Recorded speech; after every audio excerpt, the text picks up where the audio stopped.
Hello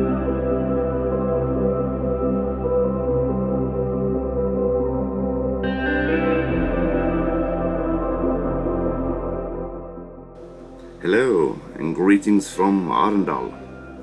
So what do you do when you do want to do some drone filming and suddenly the wind goes away and you can't fill the generator? Well, then you start the engine and you go backwards to create an apparent wind to fill the generator, and then you can start sailing.